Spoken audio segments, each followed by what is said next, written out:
కూడా పిసిసి అధ్యక్షుడిగా నేను విజ్ఞప్తి చేస్తా ఉన్నాను.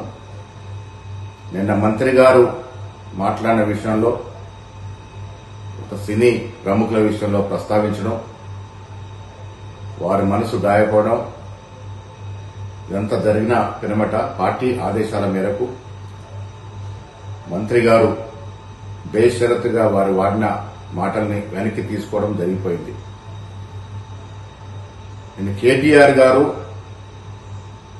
ఒక మహిళ అని చూడకుండా ఒక మహిళా మంత్రి మీద ఒక సోదరుడు సోదరిమణికి వేసే విధంగా పూలారం నూలుకోవు దండ వేస్తే విపరీతంగా చెడు మార్గంలో ట్రోల్ చేయడం, ఎప్పుడో మాటని ఆడియో రిలీజ్ చేయడం, ఆ సందర్భంలో క్రోధోక్తులైనటువంటి మంత్రి గారు కొన్ని కామెంట్స్ చేయడం, అంతకుముందు మంత్రి గారి మీద కేటీఆర్ చేసినటువంటి వ్యాఖ్యలు కూడా మీరందరూ గమనించి ఉంటారు.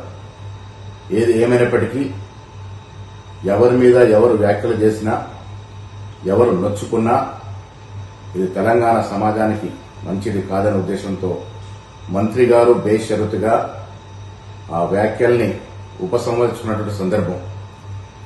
ఆవిడ ట్వీట్లో పెట్టినారు,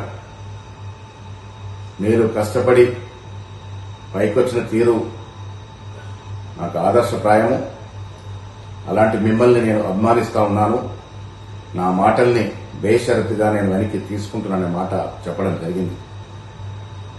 ఇరువైపులో కూడా మహిళలే ఉన్నారు. మొదటగా మంత్రి గారి మీద కేటీఆర్ చేసిన వ్యాఖ్యలు, పెట్టిన ట్రోల్స్, వివిధ సోషల్ మీడియాలో వచ్చినటువంటి అభ్యంతరకరమైనటువంటి ట్వీట్స్ మీరందరూ కూడా గమనించే ఉండి ఉంటారు.